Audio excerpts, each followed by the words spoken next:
Good afternoon students. आजकेर competitive इंग्लिशेर क्लासटा मूलत आमार बिगिनार्सदेर उद्देश्येई देওয়া, कारण बिगिनार्सदेर मध्य अनेकेई रिक्वेस्ट करेछिलो जादेरके आमी अफलाइन बा अनलाइने बेसिक इंग्लिश ग्रामारटा पढ़ाई।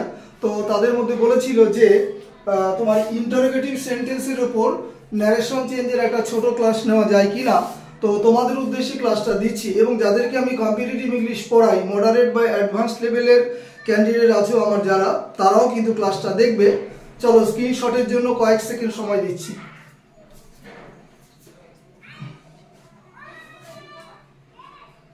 চলো ক্লাসটা শুরু করি। This is Sushant sir. ভীষণ ভীষণ ইম্পর্টেন্ট ক্লাস। দেখো কি বলেছে, আগে ডান দিকটা দেখো, ন্যারেশন চেঞ্জ ইন্টারোগেটিভ সেন্টেন্স। রুলটা দেখো, তিনটে রুল, খুব অর্ডিনারি। সেইড বা সেইড টুর পরিবর্তে সাধারণত আমরা আস্কড বসাই, কখনো কখনো ইনকোয়ার অফ, কখনো কখনো ওয়ান্ট টু নো বা ওয়ান্টেড টু নো, যাই বলো এগুলো আমরা বসাতে পারি। মূলত আমরা আস্কড বসাই সেইড বা সেইড টুর পরিবর্তে। কারণ দেখো ন্যারেশন চেঞ্জ বলতে আমরা বুঝি ডাইরেক্ট স্পিচ থেকে ইনডাইরেক্ট স্পিচ, ডিরেক্ট বা ইনডিরেক্ট যাই বলো। সেকেন্ড, দ্বিতীয় নিয়ম দেখো, দুটো পার্টের মাঝখানে অর্থাৎ ফার্স্ট পার্ট লেখার পর আমরা ইফ বা ওয়েদার বসাই। তো ইফ ভার্সেস ওয়েদার এর আলাদা ক্লাস আছে, দেখে নেবে। মডার্ন ইংলিশে অত মানা হয় না, ইফ বা ওয়েদার যে কোনো একটা বসিয়ে দেয়। নেক্সট দেখো সেকেন্ড পার্ট, যেটাকে তোমরা রিপোর্টের স্পিচ বা কোটেশন পার্ট বলো। সেকেন্ড পার্টের গঠনটা কি হবে, সাবজেক্ট আগে ভালো করে বুঝে নেবে। ইফ বা ওয়েদার অথবা ডাব্লিউএইচ ওয়ার্ড থাকলে ডাব্লিউএইচ ওয়ার্ড বসে যায় না, আমি বাদিকে বোঝাচ্ছি।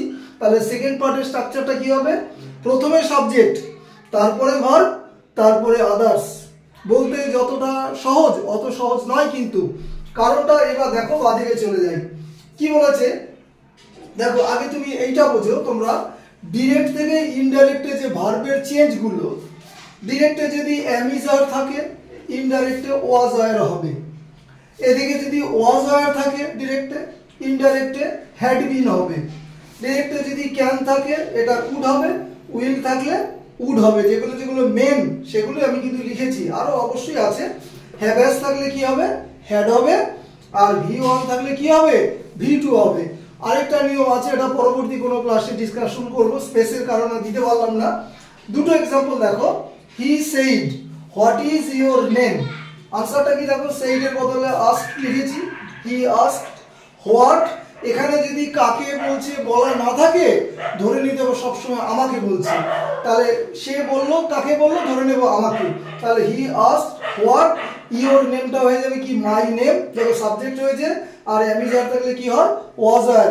জিজ্ঞাসা চিহ্ন বা কোশ্চেন মার্ক কিন্তু উঠে যায়, ঠিক আছে। ফুল স্টপ হয়েছে, এখানে লিখেছি দেখো full stop. Next, Tanay said কি দিয়ে শুরু আছে, do you know Mister Bhat. দেখো এখানে কিন্তু ডাব্লিউএইচ ওয়ার্ড নেই, তাহলে ডাব্লিউএইচ ওয়ার্ড থাকলে ডাব্লিউএইচ ওয়ার্ড বসে, নচেত কিন্তু ইফ বা ওয়েদার বসবে, ঠিক আছে। তো তনয় আস্কড লিখলাম, ডাব্লিউএইচ ওয়ার্ড নেই, তাহলে ইফ বা ওয়েদার ইফ লিখলাম। কাকে বলছে আমাকে ধরে নিতে হবে, তাহলে ইউটা হবে আমি এখানে, তাহলে ইউর পরিবর্তে হলো আই। আর নোটা কিসে আছে, ভি1। এ দেখো ভি1 থাকলে কি হবে, ভি2। তাহলে নোর ভি2 কি হয়েছে, new Mister Bhat, full stop. তাহলে তোমরা যখন খাতায় নোট ডাউন করবে, কিভাবে করবে নোট ডাউনটা, প্রথমে এইটা লিখবে, তারপরে এই চেঞ্জ অফ ভার্বের পার্টটা লিখবে, তারপরে দুটো এক্সাম্পল দেবে, দিয়ে ক্লোজ করে দেবে। এবার পরবর্তী ক্লাস থেকে আমি কি করব, 5টা 7টা 8টা 10টা, হ্যাঁ কিছুটা আমি করে দেবো, কিছুটা তোমাদের জন্য হোমওয়ার্ক থাকবে। যাক, এটা কিন্তু খুব ইম্পর্টেন্ট। চেঞ্জ অফ ভার্বটা অনেকেই ভুল করে, যেমন প্রথম এক্সাম্পলটা দ্বিতীয়বার না বললেই নয়।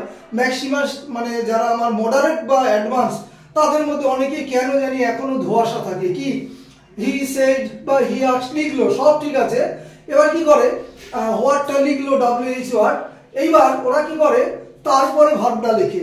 তুমি যখন ইনডাইরেক্টে মানে নিচ্ছ তখন ডাব্লিউএইচ ওয়ার্ড বা ইফ যাই বলি, তারপরে সাবজেক্টের পার্ট কিন্তু আগে হবে। দেখো সাবজেক্ট আগে, তারপরে ভার্ব। ওরা কি করে, ওই হোয়াটটা লিখলো, লিখে এই ইজটাকে ওয়াজ করে দিল, সেটা কিন্তু প্রশ্নসূচকই থেকে গেল এবং ডিরেক্টই থেকে গেল, ইনডাইরেক্ট আর হলো না। তাহলে তুমি যখন ইনডাইরেক্টে লিখবে আর ডাব্লিউএইচ ওয়ার্ড বা ইফ বা ওয়েদার যাই বলি, তারপরে সাবজেক্ট, তারপরে ভার্ব, তারপরে আদার্স। এবার দেখো এই মানে এই ধরনের ন্যারেশনে মূল বিষয় যেটা সেটা হচ্ছে change of verb. Change of ভার্বটা যদি তুমি মুখস্থ করতে পারো, হ্যাঁ গ্রামার বইতে লেখা আছে সিম্পল প্রেজেন্ট আর সিম্পল পাস্টে হবে, প্রেজেন্ট কন্টিনিউয়াসটা পাস্ট কন্টিনিউয়াসে হবে।